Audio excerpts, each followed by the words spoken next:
The stuff these young men say is actually crazy. Being on medication that I didn't need, I feel like it was kind of depressing, if I'm being honest with you, because autism is a spectrum. Let's put that out there. There is no look to autism, there's no sound, there is none of that. Autism is a spectrum. Telling somebody that they don't look, act, or sound autistic is not the compliment that you think it is.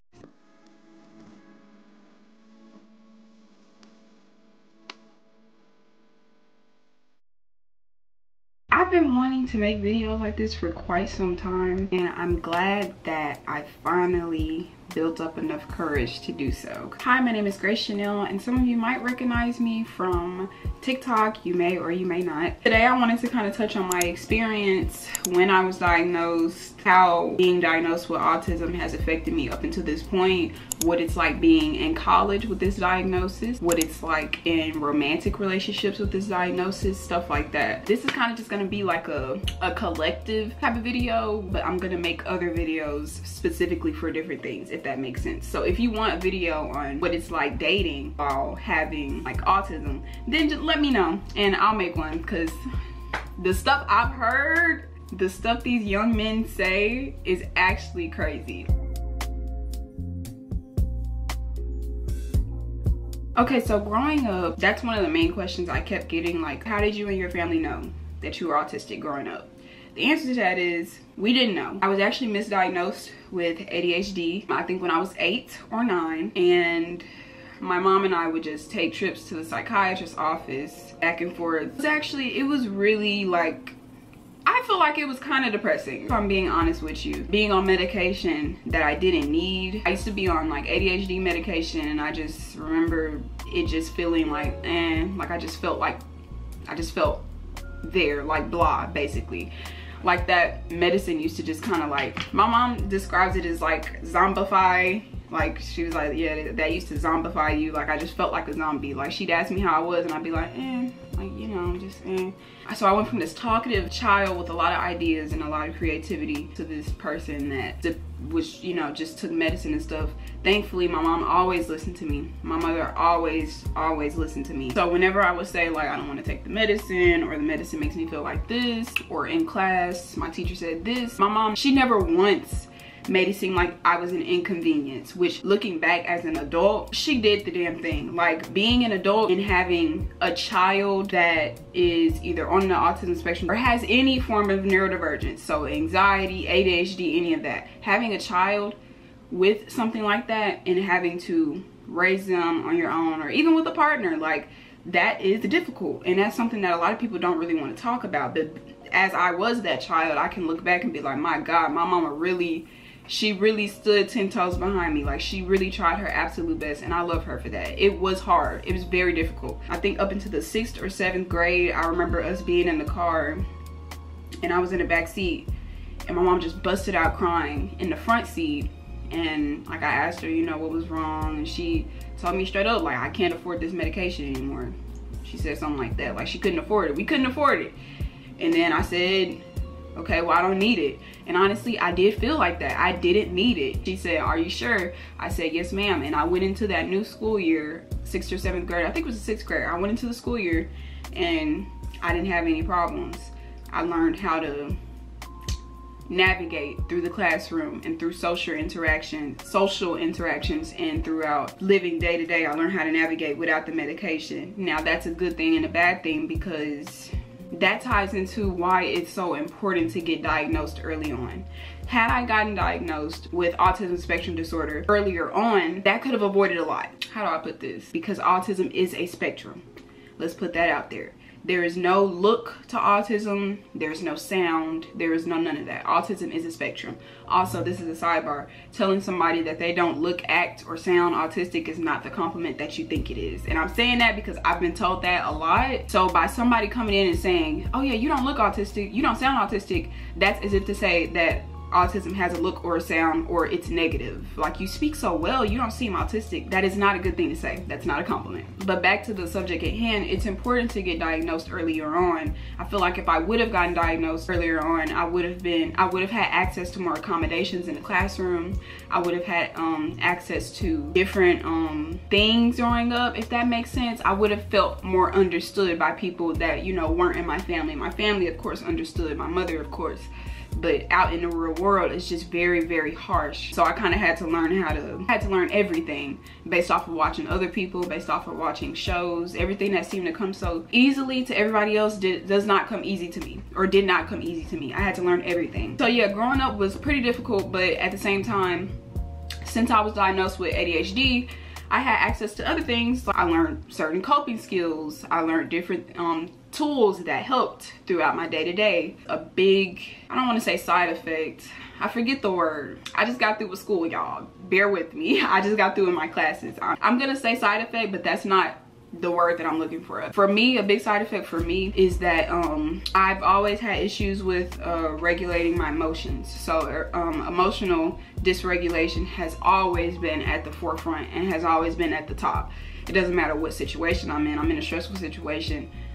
I've learned how to do better over time, but especially as a child, it was just terrible, especially when my routine is disrupted, or, you know, when I feel like something should be a certain way and it doesn't turn out that way. Having that ADHD diagnosis allowed me, you know, certain tools and stuff to, you know, cope. So I won't say being misdiagnosed was 100% a bad thing, because I'd rather be misdiagnosed than have no diagnosis. I think going to get tested is very important, and I'm glad that my mom and I and my family had the resources to do so. A few examples growing up. One example, I like to say we moved around a decent amount. We didn't bounce across the world, but we moved around Dallas. I was born in Fort Worth, but we bounced around Dallas just a little bit. I never missed people, and apparently that's something called object permanence, and that can apply to people. In some cases, don't really miss people, mostly because if you don't see it, it's not here, if that makes sense. So even in college, I have a list, I have a calendar, and I have to write down like when to call my family, when to check in on my family, stuff like that, because it's not that I don't love them, it's just that since I'm in college and I don't see them, they're not in my mind. So they're not in my sight, so they're not in my mind, basically. When I used to move, I never missed them because it's like I didn't see them. It just felt like, okay, somewhere else. We're going somewhere else. We're going somewhere else. Whereas with most children, if they are settled in one spot, you want to avoid moving them around because, you know, they have their friends and they have their routine and stuff like that. I was okay with bouncing around. Another thing was, you know, I definitely had certain hyperfixations, and I used to have my movies that I remember at one point in time, I think I was eight or 9, I would always come home after school and then soak my feet and then watch, was it The Temptations? I think it was either no, it wasn't The Temptations. It was either Rollback. It was Undercover Brother. Okay, that's what it was. But every single day after school, I would come home, soak my feet, and watch Undercover Brother. And there was no reason for it. That was my routine. And I was so hyperfixated on that movie. You know, I've always had little quirks. I don't really wear skinny jeans a lot. If I do, I try to make sure it's not gonna rain, because when I wear like skinny jeans and then it rains, I hate the way that denim, like wet denim, feels, if that makes sense. Like I trip out. When I graduate, I hope to get a hybrid job or get a remote job. Working with people is just very, even just interacting with people, right? Because I'm constantly thinking, oh, let me make sure, like my mind is on go the entire time. So the entire duration of the conversation, let me hold eye contact for this amount of time. Let me look away. I don't want to make them uncomfortable by holding too much eye contact. All right, it's time to look back while they're talking. What did she say? Damn, I wasn't listening. I was focused on eye contact. Okay, she said that. Do I laugh? Do I not laugh? Like my mind is just constantly going. So I had to learn how to talk to people through studying people. Certain things that people don't have to think twice about, certain things that just come so easy to, you know, neurotypical people didn't come easy to me. And you know, that's okay. That doesn't mean there's anything wrong with me. It's just that that's just how I was made, right? I think I have a video on my phone of when I was diagnosed when I was 17. I'll put the date on the screen. I think it was November something. I'm gonna play a video of when I was reading my diagnosis, if I still have it. I remember crying, but we could talk about that after you watch it.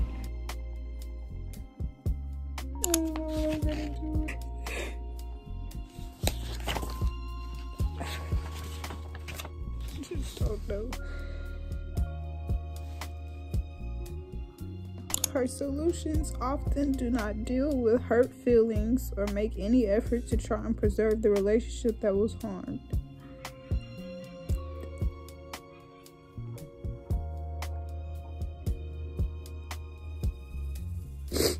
Her understanding of people and their motivations is simplistic, so her responses do not always capture the intensity or true nature of the problem. So basically, I had went and took the test, which is basically, for me, it was a 2-day process. We went one day and then we came back the next day, and the psychiatrist just asked me a bunch of questions, and then I did like puzzles on the second day, like stuff like that. I guess she was trying to see how my mind worked, right? I can only remember a handful of the questions, like, can you recognize sarcasm? I can, but only because I've trained myself to recognize it. But at first, I was never able to, which is another reason why it's so important to get diagnosed as soon as possible. So yeah, anyway, that was one of the questions. Can you like recognize sarcasm? Can you make a happy face? Can you make a sad face? Stuff like that. Those questions were very hard, because she was saying that a lot of my faces looked exactly the same. A lot of my faces look the same. Like, she'd be like happy, and I'd be like, and she'd be like sad, and I'm like, because that is how I look when I'm sad. Like, that's how I look. So it's like, you know, so you may be wondering why I was crying. And basically I was crying because the main thing that was running through my head was, it's confirmed that I will never meet people who understand me. Damn, I'm not gonna find a husband, a wife. I'm not gonna find like I'm autistic. Like, the way that people draw it out to be, that's what I was internalizing, when in actuality there's nothing wrong with me. But at 17, getting that diagnosis, when I've worked so hard to portray myself as normal, you can understand, like, dang, I just was crying because it's like, I feel like I'm never going to be understood down to my core, right? Because I can barely understand myself. I felt lost. So yeah, I'm glad that that's not true. I'm glad that I've given myself the time and the freedom to realize that that's not true. And I have just as much, I have a chance at finding romance when it's time. I have a chance at finding genuine friendships. I can do that because there's nothing wrong with me. A few months ago, during second semester of my freshman year, I won PVAMU's 10th annual Oratory contest, and I'm gonna have the link in the description. I'm gonna have the link to the website and the link to the video, because the video is still up. The prompt was to talk about I think a black musician who had to face like adversity, had to face like sorrow in order to find light, right? I feel like as black people, we are much more than our trauma. We are trendsetters, we are doctors, we are nurses, we are engineers, we are much more than our trauma. But I wanted that money though at the same time. The cash prize was $3,000 and minimum of $1,000. I think if you got 4th and 5th place, you still got $1,000. So baby, I needed to be in that contest. I was an employee and I wasn't gonna get employee of the month. So I wrote about Thomas Wiggins. He was blind and autistic, and he was an enslaved man, and he played the piano. So I wrote about him, and I tied my experiences in with his experiences, and I won the money based on that. And I just remember everybody, the money was good. I am grateful for the money. I was grateful for the money, right? It was just winning that competition really let me know that this was my calling. Having older people calling me after the competition because they saw like me speaking and being like, oh yeah, my daughter has autism, she wanted to meet you, she saw the video. One of my family members being like, you know, like she cried when she saw the video because her son, like my nephew, is autistic, and she watched the video and cried. Like seeing the effect that me talking about my personal antidotes and shining light on how autism spectrum disorder is not a bad word and is not a bad thing, and being able to educate people on that and give people an insight on what it actually feels like to be that, and having them be so like wow, like being so admiring me because of that and asking for advice and stuff. That is what I'm telling you, winning that competition, that was the highlight of that. The judges coming up to me afterwards, it was different phases of the competition. People being like, yeah, I read your essay and I knew you was gonna win. Like, people being like that based on me talking about Thomas Wiggins and interlinking my antidotes, that's one of the best feelings ever. That was my #1 achievement of my freshman year. I would do anything to have that day back. Next day or 2 days later, it was my birthday. So that whole week was just amazing. I just felt like the stars aligned, everything was just perfect. To the people that are gonna go to college, to the people that have a son or a daughter or a child and are worried about their future, and are worried about how people are gonna treat them being on the spectrum, and are worried about how they're gonna navigate socially, people who have that worry, I want you to know that your child, if you're going to college and you're nervous because because you have autism spectrum disorder or anxiety or anything like that, I want you to know that you're gonna be okay. You are going to be okay. Your child is going to be okay. Everything is gonna be okay, and I want you to know that. There is nothing wrong with you. There is nothing wrong with your child. There is nothing wrong with anyone that has autism spectrum disorder or any other form of neurodivergence. So as I close out this video, I just want to say that as long as I'm on this earth, my main goal is to get people to realize that. And I want to put autism in a more positive light. And it is not a disease that you should be afraid of catching, or that you should be afraid of your child having. And will you face adversity? Most definitely. Is it hard to communicate? Is it hard to develop certain coping skills? Is it hard to live sometimes? Yes, but there's nothing wrong with you. With that being said, thank you so much for tuning in. If there's any questions that you have, if there's anything that you want to know, make sure to DM me or comments or anything like that, and I will respond 9 times out of 10. Thank you so much for watching. And remember, there's nothing wrong with you. You are perfect, okay? Okay, bye. I'll see you in the next video. Mwah.